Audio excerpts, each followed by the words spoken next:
Welcome to the Social Podcast, where no discussion or debate is off limits.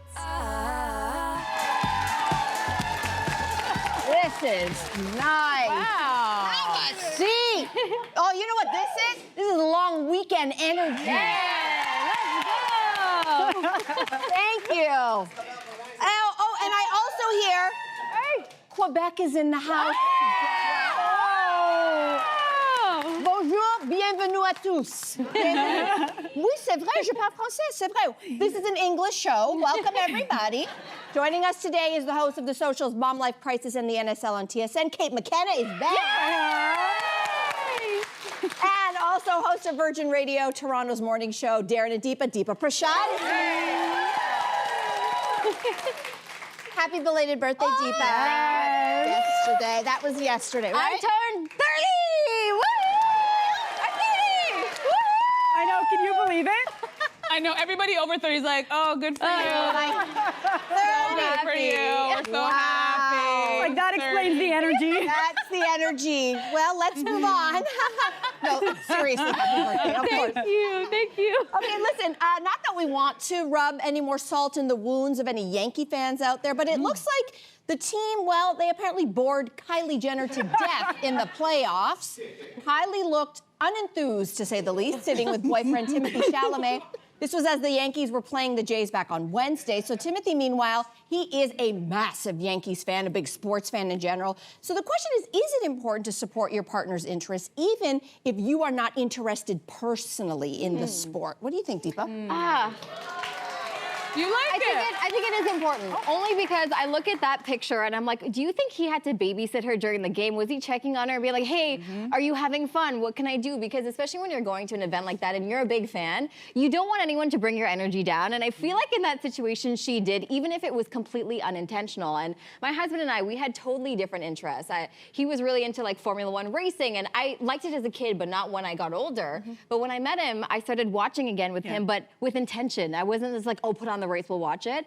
And I fell in love with that sport so much that now I have my own like Formula One channels. We go to the races every year. I started a campaign to meet our favorite driver, and we did. And it's just like, it created a passion for me. And that was just by being present in the moment with him in something that I didn't necessarily think I would like. Oh, interesting. That's interesting. That's a very nice take. And I feel like in my younger years when I was dating, I was like you, I was trying to be the good girlfriend, and I dated this guy who was a DJ.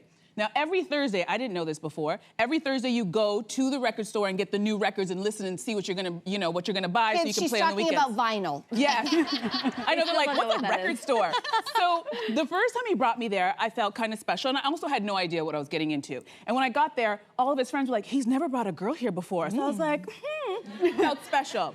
2.5 hours in of watching this man go, oh my God, you hear the treble on that? You hear the beat on that? I was so envious of those ex-girlfriends. I was like, get me out of this. And at the end of that relationship, I'm like, you know what I'm never gonna do? I'm never gonna say yes to something that I don't wanna do to try to make them happy. I'm gonna go, listen, honey, I appreciate you have this passion, but this is where you bring your friends, your cousin, your brother, anybody but me. And when you're done, we'll hook up, we'll go for dinner, we'll do whatever. But I'm never gonna be a Kylie again. Look at her face. No, ma'am. What do you think, Kate? I mean, I was a Kylie early on. Like when I was they're in their 20s. When I was in my 20s and met my now husband, we both pretended. I pretended I could bake. I had my mom bake him an apple pie. He asked for one again. I was like, that was my mom, not me, sir.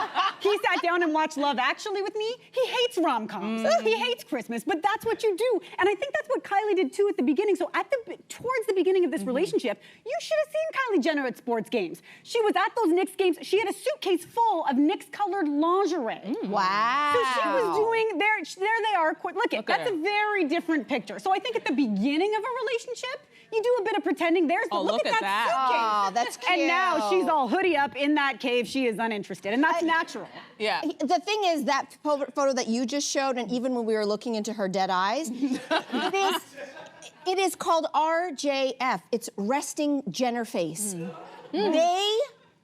That's what she looks like when she's happy, sad, mad, glad. She has no emotion. It's all the generally. injections? It could be the injections. So you think she's having fun there? No, I actually don't know that we know for sure she's not having fun. Really? That's my point. She looks Because bored. yes, he's up and Miserable he's to me. screaming. Those are really expensive tickets. It looks like he's right behind home plate, right? Like, so the fact that she's there, they've been dating for 2 years, so I guess it's new-ish, but it's not new. Yeah. The fact that she's there, because he's such a huge sports fan, so whether she's having a great time or not, which P.S. I don't think we'll ever know, I just think it was really important that she was there, and she's still cute. It was a good step. Okay, well, I'll tell future boyfriends, if you see me sitting down while everybody's standing up and I got a hoodie on, I got my eyes like this, I'm not having a happy. good time. Just so I don't know what Kylie's doing.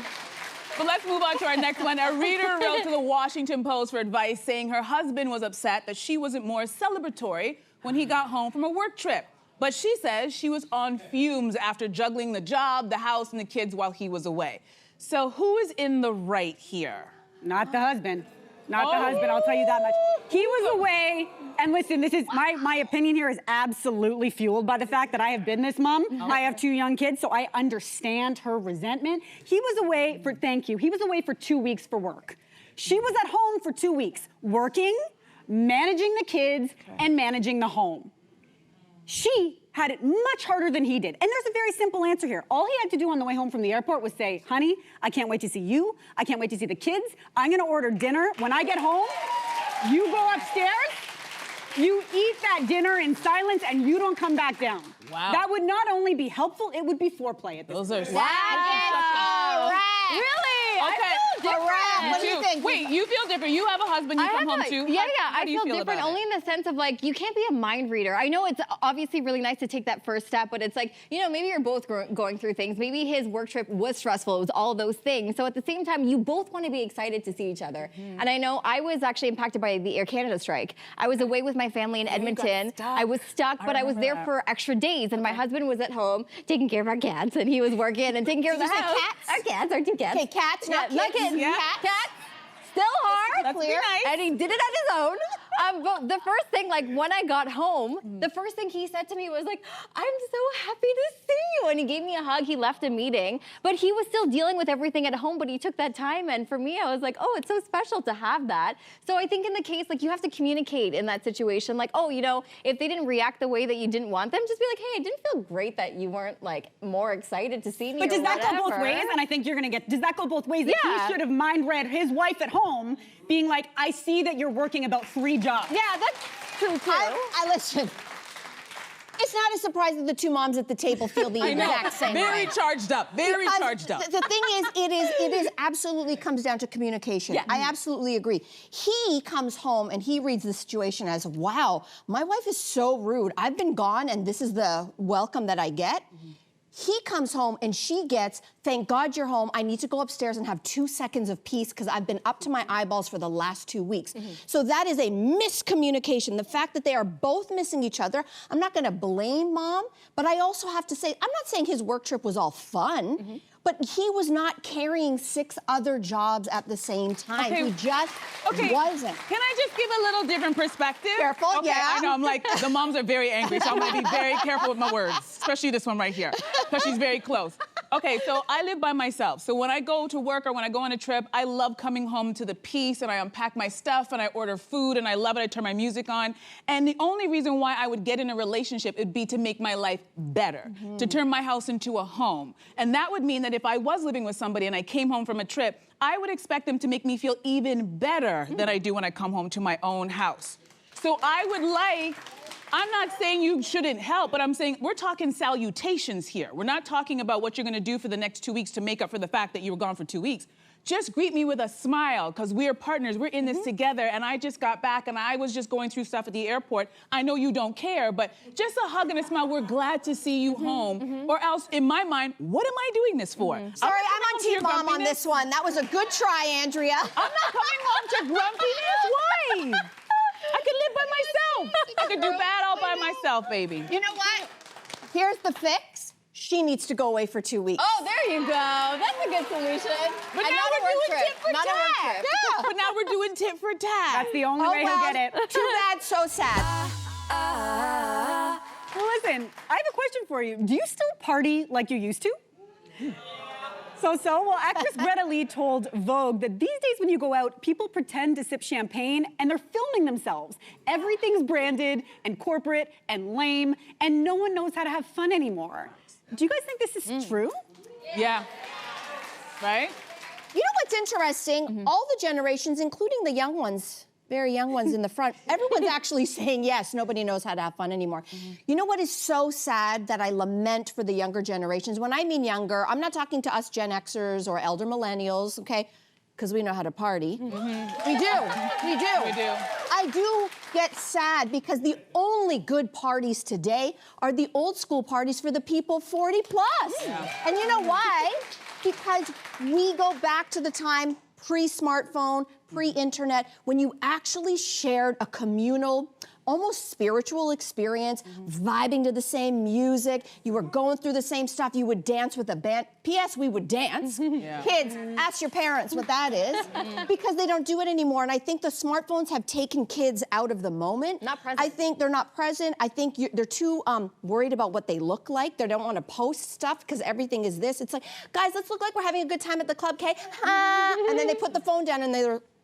No, and it's like, so what I think the sad thing, I think, for your generation is that we actually did something really special, and that was be present and have a communal experience that actually changed us. If you didn't walk out of the club with your mascara down your face and sweat out that hairdo, you know, you had your shoes off walking on the streets of Toronto in your bare feet.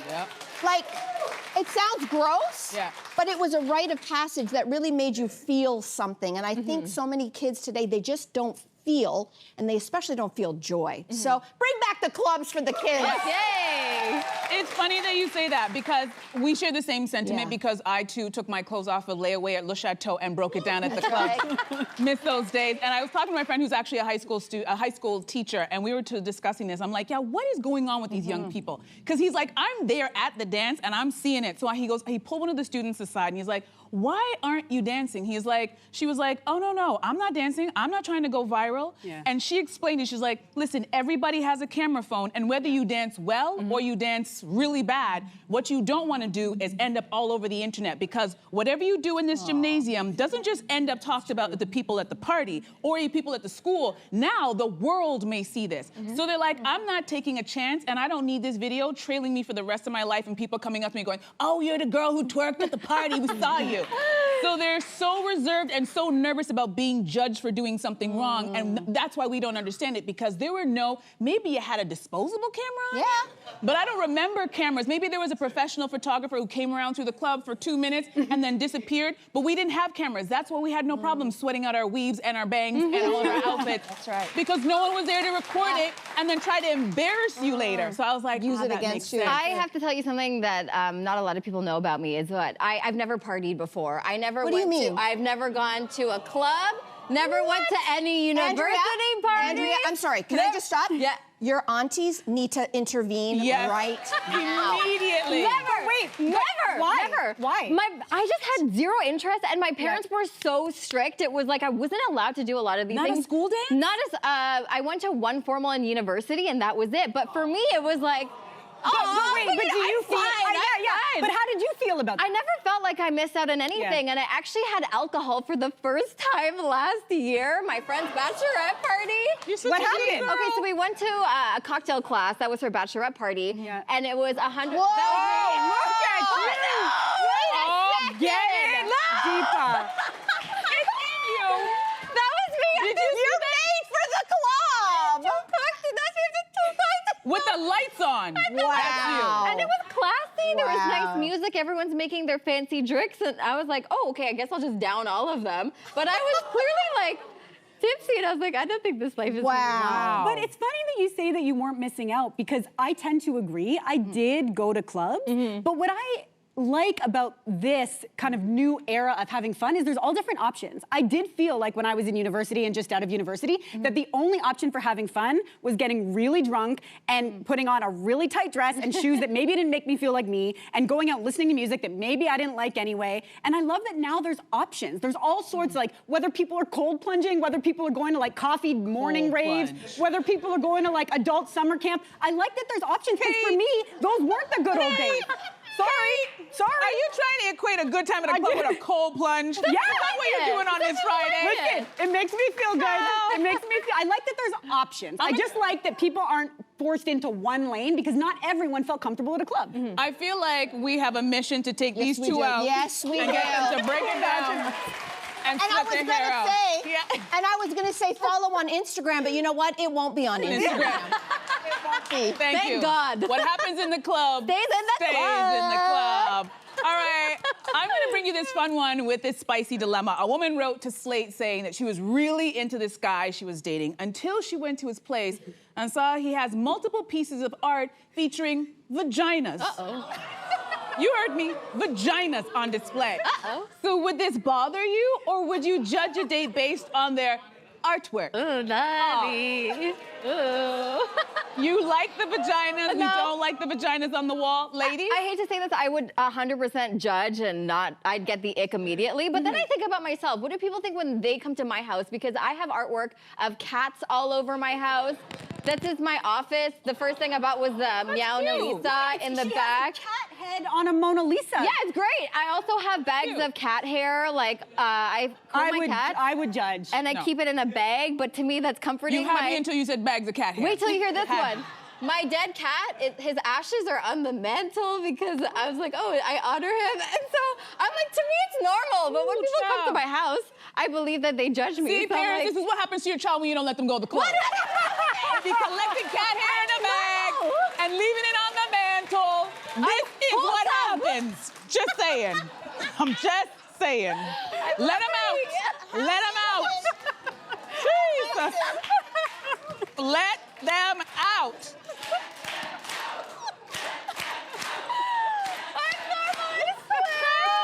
That's amazing.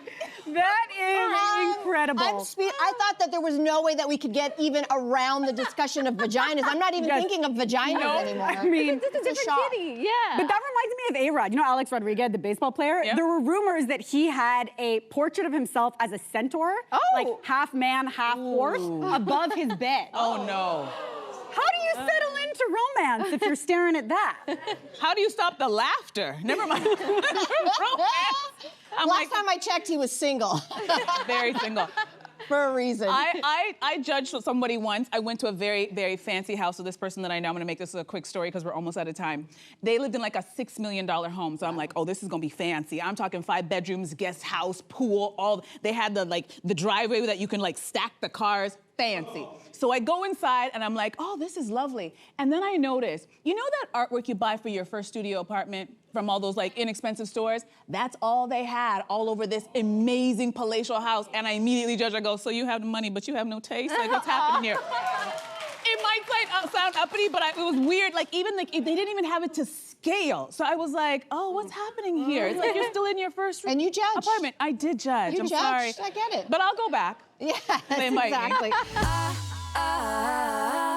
Okay, we're gonna get into our next topic, and it actually comes from your morning radio show. Yeah, so a listener actually had written in because he wanted advice for a road rage incident with his new girlfriend. So he said, I accidentally cut someone off on the road, and this guy blew his horn in response for quite a while. Then my girlfriend gave him the middle finger, and then the driver rear-ended me and sped away. So the damage is costing me around $500, and my girlfriend, she escalated the situation, and I asked her to help with the cost, but she is refusing, saying that it is my issue.